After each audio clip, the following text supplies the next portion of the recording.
In recent weeks, I have visited hundreds and hundreds, if not thousands, of websites of advertising agencies in the United States, Puerto Rico, and Guam. I have a voiceover business. For those of you who do not know what a voiceover is, it's where I am the voice you hear on the radio or TV for a commercial, narration, animation, or presentation.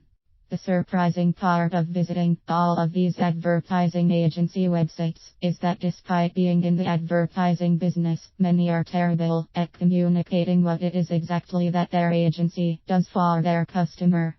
Many have esoteric messages which they think conveys what they do, when in fact all they do is confuse and frustrate the visitor. On some of the sites, after reading their dreamy, confusing copy, I still couldn't figure out whether or not they could possibly use my services. They go on and on using the jargon of the trade, and to some extent, overuse every click.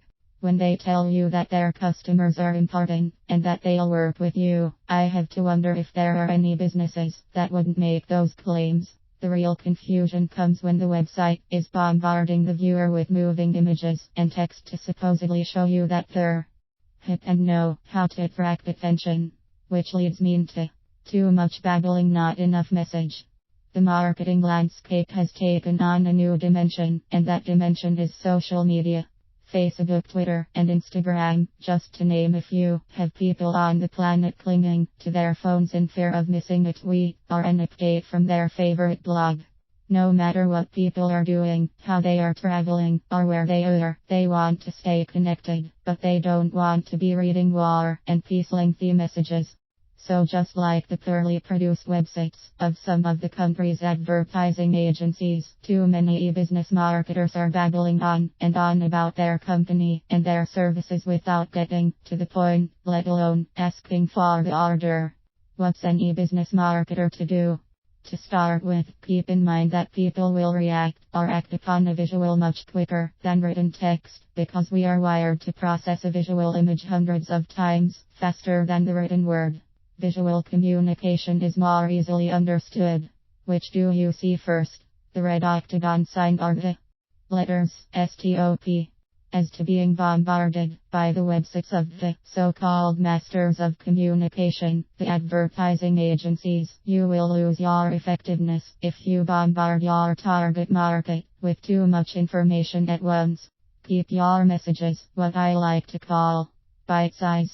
Quick impression, visual, written, or both, and only addressing one facet of your business. Don't try to tell your whole story in a single blog, tweet, email, or text. Give them a bite-sized taste of one of your benefits or company's unique qualities. Think along the lines of the free sample piece of fruit at your local farmer's market to entice you to buy a bunch, bag, or basket. Too much information in one shot will scare consumers away. It's the old adage. A confused mind says no. Be precise in your message, but be subtle and effective. The shock campaigns of years past really don't shock anymore. Look at cable TV and you'll see that words that would never be spoken just 25 years ago, because of being taboo, are now in your ears on a daily basis. Hence, the shock has dissipated. Bite-size marketing campaigns allow you to test the market, evaluate the effectiveness of your efforts, and more importantly perhaps, save you from throwing all your money and energy into a marketing idea that would probably fall flat. Every word in a marketing campaign counts, and each word has to pull its weight, or it should be eliminated. Rewrites are part of marketing, not writing on the fly and crossing your fingers that everything will work out okay. You want to introduce yourself so they know you exist. Get them to like you by being frank with them and not exaggerating your claims. Hopefully that like will turn to love of your business, product, or service, and a long-lasting relationship will follow. So stop babbling and send them a clear, concise, and bite-sized message that your target market will understand, pique their interest, and result in action.